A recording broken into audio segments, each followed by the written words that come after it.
मुझे अच्छी तरह याद है, उस वक्त शायद मैं 4 या 5 बरस की थी जब पापा ने मुझे एक छोटा सा वीडियो गेम ला कर दिया था।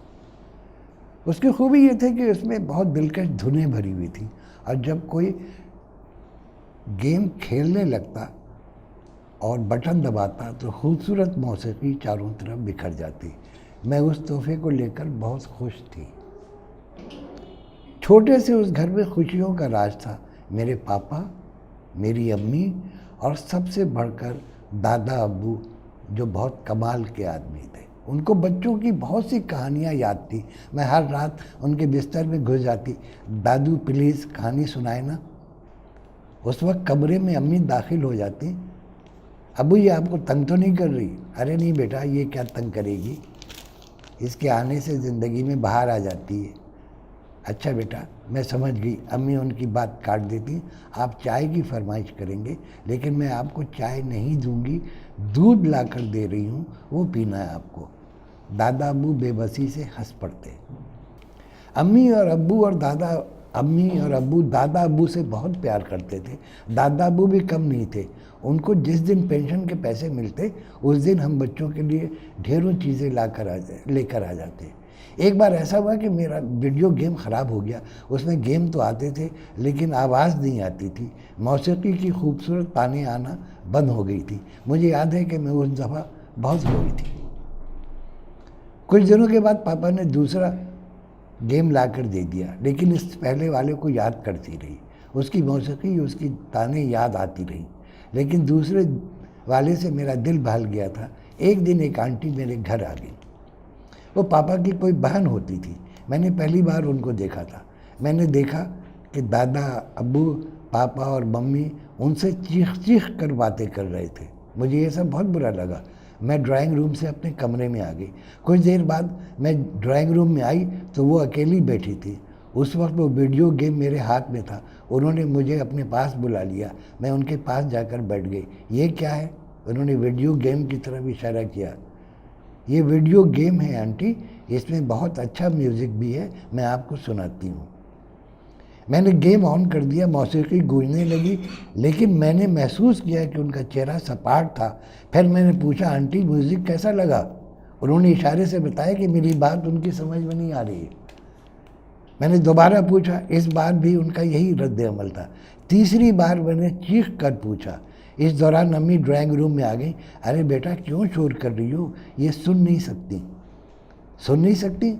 मैंने हैरत से पूछा। हाँ, इनके दोनों कान खराब हैं, इसीलिए तो हम इनसे चीख चीख कर बातें करते हैं। फिर मेरी समझ में आ गया कि घर वाले उनके सामने क्यों शोर कर रहे थे। आंटी उस दिन चली गई। एक दिन अम्मी ने मुझसे पूछा, बेटा एक बात बताओ, इंसानी जिस्म का सबसे अहम हिस्सा कौन सा होता है? मुझे वही आंटी याद आ गई जो बेचारी आवाज़ें सुनने से महरूम हो चुकी थी। इसीलिए मैंने फ़ौरन जवाब दे दिया, अम्मी कान बहुत अहम होते हैं। नहीं बेटा, दुनिया में लाखों ऐसे लोग हैं जो बिल्कुल भी नहीं सुन पाते, फिर भी वो ज़िंदा हैं और हंसी खुशी ज़िंदगी गुजार रहे हैं। बेटा तो फिर बेटा तुम ज़हीन हो गई हो, इस सवाल का जवाब तुम खुद ही दोगी। आज नहीं, कुछ दिनों बाद, 1 साल बाद खूब सोच समझ कर जवाब देना। फिर बहुत दिन गुजर गए, शायद कई महीने। उनके इस सवाल का जवाब समझ में नहीं आ सका था। एक दिन मैं स्कूल से आ रही थी। मैंने एक आदमी को देखा जिसके हाथ में सफ़ेद छड़ी थी। वो फुटपाथ पर चला जा रहा था। वो छड़ी से रास्ता बनाता जा रहा था। इसके बावजूद उसकी छड़ी फुटपाथ से नहीं टकरा रही थी, जबकि वो बेचारा खुद टकरा गया। उसको शायद चोट भी आई थी। और उस वक्त मुझे पता चला कि इंसानी जिस्म का सबसे अहम हिस्सा क्या होता है। मैंने घर आकर अम्मी से कहा, अम्मी मुझे आपके सवाल का जवाब मिल गया है। किस सवाल का?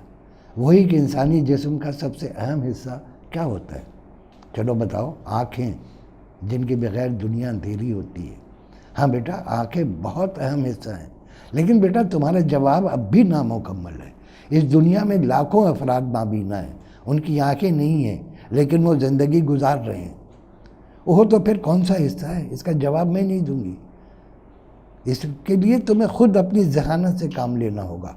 अंदर के इंसान को बेदार करो, तब समझ में आ जाएगा। पता नहीं अम्मी क्या कह रही थी, मेरी समझ में तो नहीं आ रहा था। इसके बाद मैंने ऐसे लोग देखे जिनकी टांगें नहीं थी या जिनके बाजू नहीं थे, लेकिन हर बार अम्मी मेरे जवाब को गलत बताती चली गई। फिर बहुत दिन हो गए, मैं बड़ी हो गई, मैंने कॉलेज जाना शुरू कर दिया और एक दिन हमारे घर पर एक क़यामत टूट पड़ी। मैं उसे क़यामत ही कहूँगी। दादा अबू का इंतकाल हो गया। वो कुछ दिनों तक बीमार रहे थे। इसके बाद अल्लाह ने उन्हें अपने पास बुला लिया। दादा अबू की मौत हम सब के लिए ऐसी ही थी जैसे हमें तोड़ कर रख दिया गया हो। रोते रोते हमारा बुरा हाल हो गया था। मैंने अपने अब्बू को पहली बार रोते देखा। वो फूट फूट कर रो रहे थे। यही हाल अम्मी का था। खुद मैं भी रो रो कर बेहाल हो गई थी। मैं भी अब्बू से लिपट कर रोती और कभी अम्मी से। कई दिनों तक हमारे घर में उदासियाँ रहीं, मातम की सी फज़ा थी। जब हम एक दिन कुछ संभले तो अम्मी ने पूछा, बेटा तुम्हें याद है कि मैंने तुमसे एक सवाल किया था कि इंसानी जिस्म का सबसे अहम हिस्सा क्या होता है? जी अम्मी, मुझे अच्छी तरह याद है, मैं आपको बताती रही थी, लेकिन वो सब गलत था बेटा। अब वक्त आ गया है कि तुम्हें बता दूं कि इंसानी जिस्म का सबसे अहम हिस्सा क्या होता है। जी अम्मी बताएं। मैं पूरी तरह उनकी तरफ मुतवज्जह हो गई थी क्योंकि बरसों के बाद वो राज खुलने वाला था। बेटा, वो अहम हिस्सा तुम्हारा शाना है, कांधा। अम्मी ने बताया, इसलिए कि यही वो हिस्सा है जिस पर कोई दूसरा सर रख कर रो सकता है, अपना दुख हल्का कर सकता है। तुमने देखा दादा अबू की मौत के बाद हम सब एक दूसरे के शानों पर सर रख कर रोते रहे थे। कितना सुकून मिला था हमें, है ना? हाँ अम्मी, तो बेटा ये याद रखना कि तुम अपने जिस्म के जिस हिस्से को किसी और के दुखों को कम करने के लिए इस्तेमाल करते हो, वही हिस्सा सबसे अहम है। किसी की आंखें ना हों या किसी के कान ना हों, पाँव ना हों, फिर भी वो किसी न किसी तरह ज़िंदा रह लेता है। लेकिन जब किसी को कोई ऐसा शाना मुयस्सर ना हो जिस पर वो सर रख कर रो सके, तो फिर ज़िंदगी बवाल हो जाती है। ज़रा सी देर में समझ में आ गया कि इंसानी जिस्म का सबसे अहम हिस्सा क्या है।